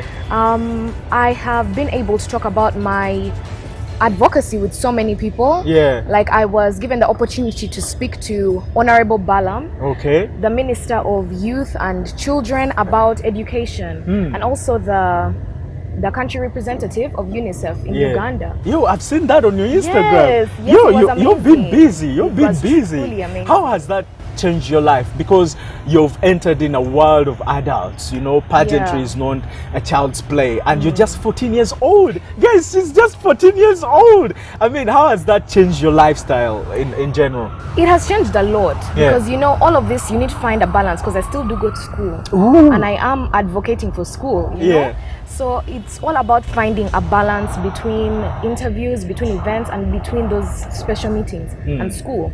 And so that's why I always plan out my day. Like if I'm supposed to do this, I have to make sure I know that I'm doing this. Yeah. You get, and it's truly amazing that I am able to speak to these people and give them my insights on how the children of Uganda can become even better. Oh, wow. Yeah. Wow. I'm wondering where you got that spirit from. Is it from dad or mom? Tell me, where does it come from? It has always been in me. Like I love school myself. Yeah. I love to learn. I love to tackle my brain. Yeah. And so I have so many cousins who have dropped out of school, and also children that I know, because it's unfortunate that they are underprivileged. Okay. And so I thank God that I can go to school, but if I can go to school, then I can make a change for my peers to also go to school, to stay and finish, so that we'll all become peaceful and great citizens of Uganda. Guys, I'm fascinated, She's just 14 years old. Talk about beauties and brains and bros she brings on the table. You tick all the boxes, Joel. I mean, let's advertise the school. Which kind of school? Where do you go to? I go to Vine International Christian Academy. Okay, shout out to Vine International. Yes, shout out to them. Yeah, how does it feel like going back to school as a different person, like as a queen, in your presence, in your answers? How does it feel to go back to school? Do they perceive your schoolmates still perceive you the same person? Do they look at you differently? Actually, they know I have the crown, you Okay. know? And they still do see me as Jewel. It's Okay. just normal Jewel. Yeah. But they know that I have an advocacy. And so sometimes you get to speak to some of them about why you started this pageant, why you got into education and all of these things. And it's actually great that you can be able to inspire someone else. Because already when I went to school, some of my friends were like, Jewel, I'm coming to participate next year. Ooh, wow, you're inspiring us. Yes. Yeah. And it truly is amazing that you can give people these new insights of life. Because personally, I never thought I was going to be a pageant queen. I was just like, I want to be on Vogue one day. On Vogue. Yes. Yeah. So this has really opened my eyes to the outside world, and yeah. I really say this every time I sit down with beauty pageants, that it's never just about the physical beauty, right? It's about the brain and the heart, Yeah, and of which you have a very solid heart. But I want to find out, Joel, I mean, the scholarly, which class are you in? And how are you grappling with the idea that you have to step out of school to do some of this? You constantly mention about your advocacy, and that's your campaign to do with this education and all that. Where do you get the time? How do you juggle this? You see, in my school, I'm in grade 9. Grade 9, equivalent to S4. Oh, so you're doing the international curriculum? Yes. Ooh, look at you. Everything about her is just dazzling, guys. It's just giving. Thank yeah, you so much. Yeah. So that's equivalent to what? It's equivalent to S4. Wait, S what? 4. Wait, you're 14 and you're in S4? I swear. Okay, this is not a joke.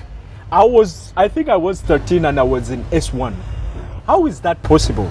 Well, the curriculum is self-taught. It's called SCE. Okay. It's a Christian curriculum. Okay. So it's self-taught. They give you textbooks and you write in those textbooks according to your own time. Yeah. Like you can choose to, okay, I'm 14 in grade 9, Yeah. but there's 16-year-olds in grade 9, there are 11-year-olds in grade 9. It's just all about your drive to working. And so actually being a pageant queen and having responsibilities and also being in school, at first it was really challenging, you know, because you know when you go to school you have to do your work. I have to finish we call them goals for the day. I have to finish my goals and I have to do this, but I also have a meeting and things like that. It was really hard, but then I just learned that you have to find a balance. If I'm going to school, if I can work from let's say 8 to 2 p.m, right, let me do as much as I can and then add work for the next day so that I can go for an interview, right, and like I'm not behind. Yeah. You get, of course, with the support of a team. You Yes, have a team true. behind you, a very good team. Very supportive team. Exactly. Yeah. But let's talk about, because before the cameras rolled, you mentioned something like you're pioneering this. How does it feel to be the first one, to draw the first blood? How does it feel? It feels very inspiring, Yeah. because you see the Miss Universes, the Miss Worlds, and you look and you're like, I want to be like that. I want to empower children and other people the way that they do. Yeah. It has been a real walk, you Yeah. know, it's different because there has not been a Miss Teen before. Yeah. And so you walk somewhere and it's like, are you Miss World? Yeah. Are you Miss Tourism? Yeah. You're like, no, I'm Miss Teen. And it inspires children, you know, because they look at you like you're my age and you're doing this, so it inspires them to also do such. Joel, I swear to God, I'm not lying. Guys, her tiara is blinding me. It's overshining, man. I can't even look at you. I'm like, who is that? Is that a danger? No, I'm loving this. I'm loving this. But let's talk about some of the responsibilities that you have to uphold as Miss Teen, Pearl of Africa. What are some of these? Because you constantly talk about these initiatives, you know, the advocacy. You're really fighting for the children that are underprivileged. And some of these are the orphans. And have you met some of these in person? Have you shared stories with them? How has it changed your life, Joel, as you as a person? It has changed my life a lot, and it has changed my insights a lot. Because yes, I have met most of them. In Pakele, in Chirinya, in Chanja. Actually, there are these 2 twins that had dropped out of school, S1. They had dropped out of school, and so we're looking for them as sponsor. And they go to our fellowship, you know, that we attend every Wednesday. And so we managed to get them as sponsor to pay school fees, but they're still having problems with scholastic materials. And so we are trying to look for ways to get them those scholastic materials, because these children, if they don't have someone to stand up for them or to speak for them, then there's not much that they can do. All the people on the street, the children who are staying at home, who are meant to work in gardens, but yet they can go to school and make something out of themselves. Because at the end of the day, we want the younger generation to grow up and to be, our next leaders. You get? We want the younger generation to be the next queens. You get? So we have to work to empower them on that. Wow. Talk about oozing with confidence, man. I love your confidence. Are you this confident in person? Yes, I am. We met before the camera. Oh, you're just putting on a show for TV. I am. I think it's one of the criteria that they considered mine, choosing you as queen. Yes, they do. Did you have a full-blown boot camp experience? Yes, I did. Actually, tell me about that. Because I heard behind the cameras and behind all this glitz and glamour, there's always these stories about girls fighting, that catty thing, the shenanigans. But how was the experience though? My boot camp experience was actually great. Yeah. All the girls there are so amazing. They are nice. Actually, because we are living in a home setting, it was like we were sisters in the same home. Yeah. It wasn't really like I'm fighting for this competition till the actual day. Yeah. We all enjoyed each other's company, and you learn so many different lessons. They teach you on how to be confident, how to answer questions. Because remember, we also have pre-assessment. And so they teach you how to answer questions. They teach you criteria. They teach you how to speak with confidence. And this has changed me a lot because I never used to be the best public speaker. But this has really changed me a lot. It has made me a better person in how I conduct myself and how I speak. Yeah, and all those girls, they inspire me, actually. They really, really do, because each of them brings something great to the table. Talk about girl empowering pageantry. She is really thriving in that. When we return, we're going to talk about more about her pageantry and how long this is going to take. And of course, there's something that we need to mention. She's going to be participating in Miss Teen Universe straight in India, and that will be from 1st to 6th of October. That's next month. So she needs all your support. She'll be telling us how we can vote for her and, to show up in numbers, because this is our own material, raising the Ugandan flag at the international platform. Thank you, ladies and gentlemen. Let's take a break, and when we return, we talk to the father. This is Chilling, the best of the good life.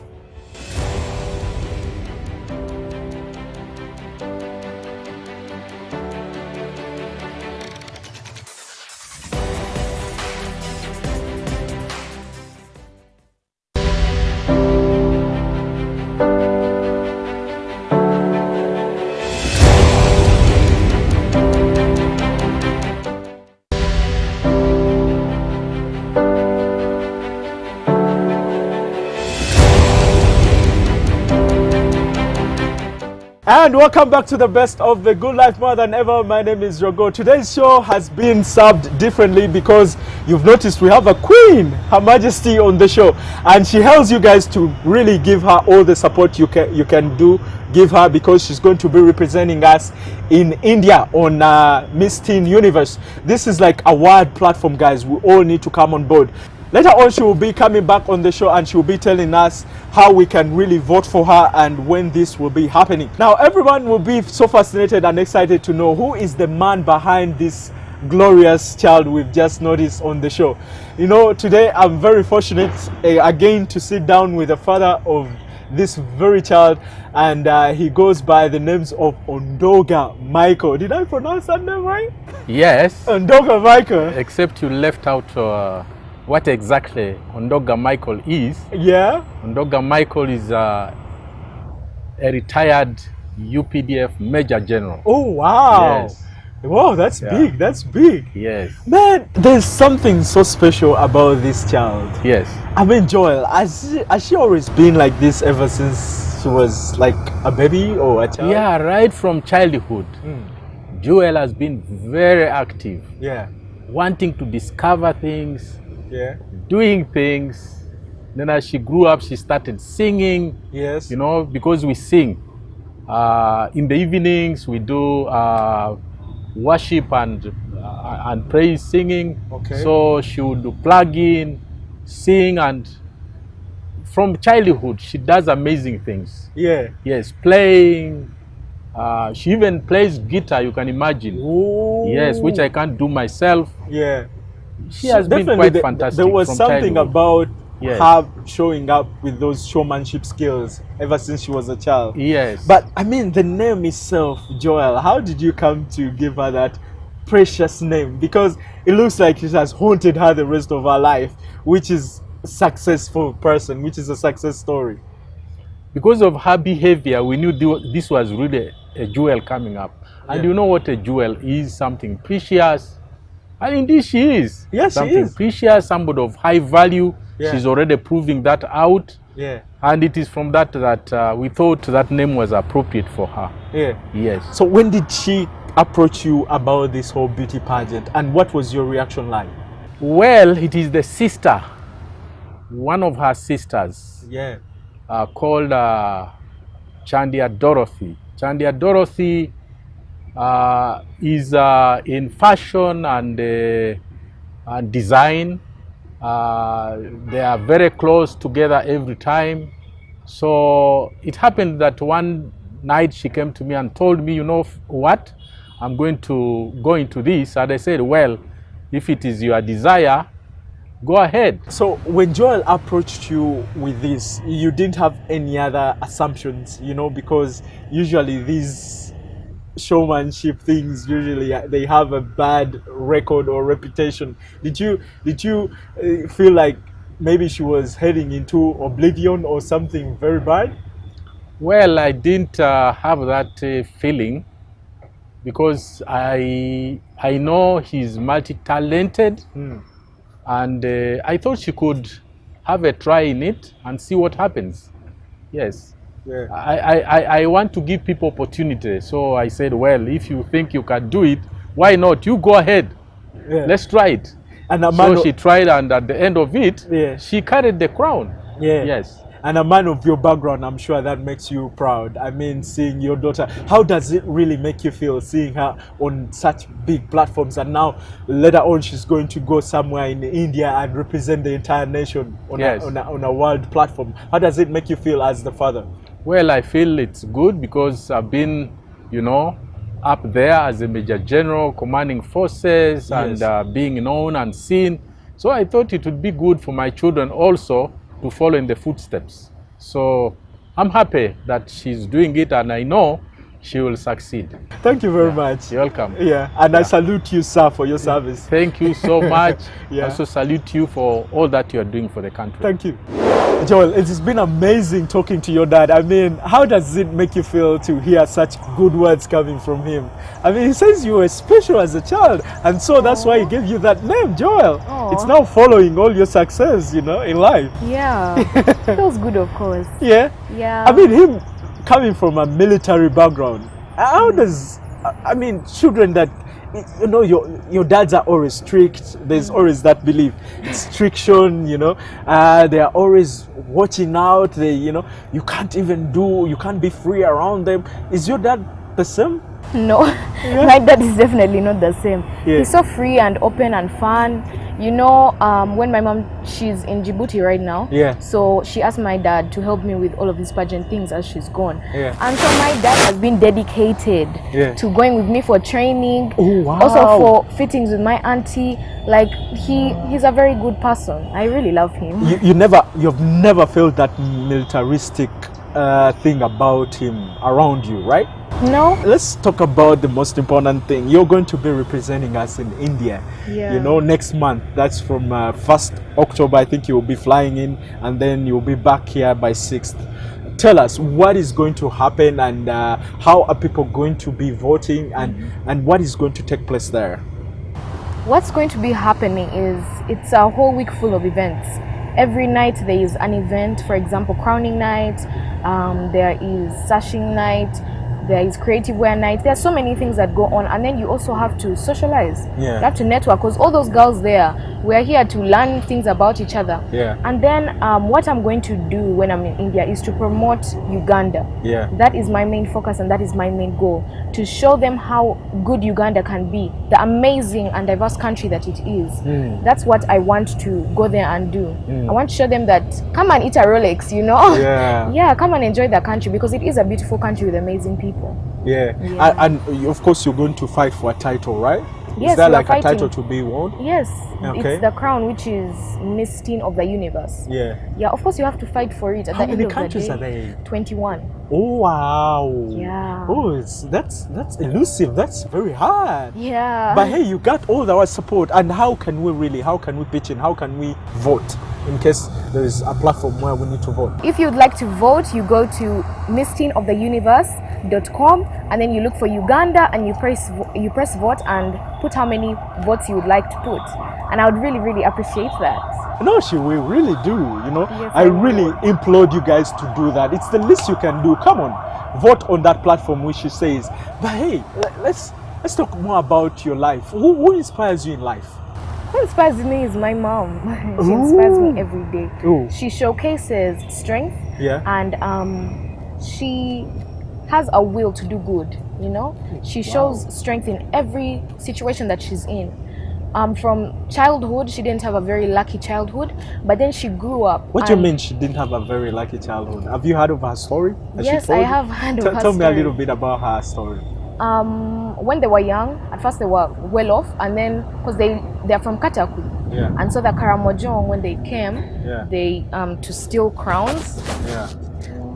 Sorry, to steal cows. Yeah. Nobody can ever steal crowns from you. Nobody can ever steal that crown from you. I'm 100% sure of that. Yeah. Yeah, so when they came to steal the cows, they had to chase them away and all of these things. And so my aunties and uncles, they were always running. You know, they were running up and down, up and down. Yeah. And so, but my mom was a very smart child, so she got scholarships throughout her life. Yeah. And because it wasn't the best childhood that she would have wanted, she had a purpose to make for me and my siblings a good life, and she has worked so hard, and she showcases strength in itself. Oh wow. Yeah. And Wow. she's a great woman of and God. you embody all those attributes. Do you know that? In you, I feel like you are copycat. But talking about heritage, I mean, so you originally come from where? I come from Adjumani district, West Nile. No, I've been there. It's a Oh great my place. God! You see, the guys are smiling, eh? And I'm telling you, they're not smiling for. Yo, we've been there. It's a beautiful place. It really, really is. Yo, Yeah. I met Fifi Music. She has also been former Miss West Nile. I had a conversation with her. I had so much conversation with so many young people, and man, West Nile is beautiful. It really, really is. Yeah. I always enjoy my time when I go there. Oh, you go there sometime? Yes, I do. Yeah. I do. When you're hanging out with cousins, with uncles, with aunties, and then you get to look around. My dad has a big farm, so you get to go to that farm and you help dig, Yeah. and it's just nice. You digging And with those hands? Get out of here! Come on, I'm still Shut the front door. I really don't think you can dig with those hands. You'll be shocked. You'll be shocked. What else can I be shocked about you? I can sing. No, that one I know. Your dad has told me you can Oh, even he told play a you. guitar. Yeah. I missed that chance to tell. So it's not a scoop. It's not a scoop. Try again. Try again later. No, but he also told me you play instruments like guitar, and you've grown up in that system of church choir and Yes, I all have. that, being spiritual. This has also tuned the way how you live your life, right? Yes, it has. How has it shaped your life? In church and in school, I'm a worship leader. We have worship team at school, we have worship team at church, and so this really puts you on the path to get straight with God. You get it leads you right, because when I sing on the throne of God, when I sing on that altar, I'm leading you to Him. Yeah. It's through my spirit that I lead you to Him, and so it really teaches you that you need to have a strong connection with God in order to make other people have a connection with Him. When I talk about the word beauty, what do you get from that? Let me test your mind. What is beauty to you? That's a lovely Joel? question. Yeah. Oh, the way how you're getting excited. Yeah. You're even changing the posture. You're like, that's a very exciting question. Okay. Yeah. What does beauty mean to you, Joel? Beauty is someone who loves God. It is someone who has a purpose, and someone who is very passionate about what they want to do. Okay. And someone who has the spirit of rising others up. Mm. That's why it's called beauty with a purpose. Yeah. You know, you're beautiful, but what is your purpose? What is your advocacy? What do you want to change in the world? What do you want to see happen because of you? What legacy do you want to leave behind? Yeah. That's what I see beauty as, and it comes from within. From your kindness, your strength, and your ability to rise others. So, What do you tell the young girls that are looking up to you as a queen? What have you got to tell them? I have got to tell you that you are strong, you are courageous, you are bold. Find something that you love, find something that you're passionate about, and use that. Whatever weaknesses that you have, they are never weaknesses, but use that as a strength to lift you up. There is no need for you to always be perfect in everything. That's something I have learned myself, because I used to be a very strong perfectionist. But you should be perfect in imperfection. Do you get what I mean? I said that again. I like that. You should be perfect in imperfection. In imperfection, okay. And lastly, be your biggest cheerleader and love God. At 14 years old, guys, come on. You're dazzling with confidence. I'm saying this over and over again. Look at you. It feels like you even want to take over my sport. Okay, take it.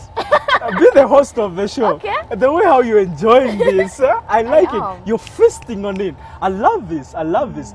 But yeah, more seriously, I'm so excited about your journey. How long does this take? A year? Yes, it does Your take a year. pageantry, okay. Yes, it does okay. take a year. And within this year, you have a plan. Yes, You've I worked do. out a plan, yeah? Yes, I do. How does it look like? That plan looks like inspiring young boys and girls and also fighting for education in Uganda. For more children to be enrolled in USE and UPE schools. For people to sponsor them, and also about climate conservation, climate change. Climate change, and then environmental conservation and all of these things. We want to see a better Uganda next year. Look at you. And do you have future plans of maybe running for Miss Uganda when you grow up? Yes, when I grow up. When you I grow definitely plan to run for Miss Tourism, Miss Uganda. Everything. Watch out. Watch out for that. Guys, never forget this beautiful face and this beautiful name. She's just so dazzling and beautiful. Thank you guys for watching. It has been yours truly, Drago. This has been a magnificent show. And I hope you've learned a thing, you know. Come on, guys. What were you doing at 14? Bye. Take care.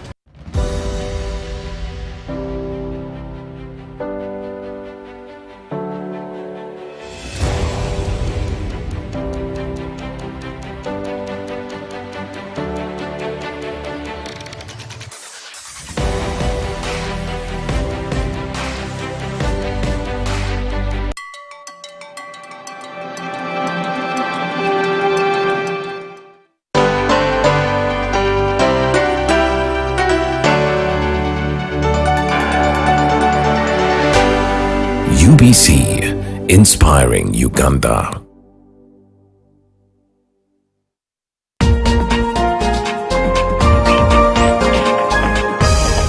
Coming soon on UBC. Hello boys, hello girls, hello moms, hello dads, hello caregivers, and I'll tell you why I'm greeting you in that order. My name is Caritas, aka Nalongo, and like I'm competing with that bird. I'm out in the nature. This is such a beautiful setting. I am at Masheda Palms, and it's along Mitiana Road. I bet you're wondering, Katioba Kuchi, what is she cooking? The way I'm dressed, all bright, and that's because I'm here to introduce to you the birth of a baby. It has been cooking, it has been in the oven, it has been in the bump for a while, and today we're going to unveil it. We're going to be talking about farming. We're going to tell you the little tips and bits about farming, but it's not me that's going to do that. I'll be introducing to you the people that are going to be doing that in just a bit. My name is Hava K. Luanga. My name is Larry Charles K. Let's go! Mixed farm is a type of farming that involves growing crops and raising livestock. This is the spice garden and for the vegetables. My first favorite spice has to be black pepper. What's black pepper in Uganda? Kamulali or mudagavu. What? We're going to talk about the sechunga. We're going to see how big it is, as big as Larry's head. And then we're going to talk about the mangada. So we're going to get there. We have still so many farms to visit, and I would like to hear from you. This is the Little Farmer Show, and we are bringing coolness back to farming. See you!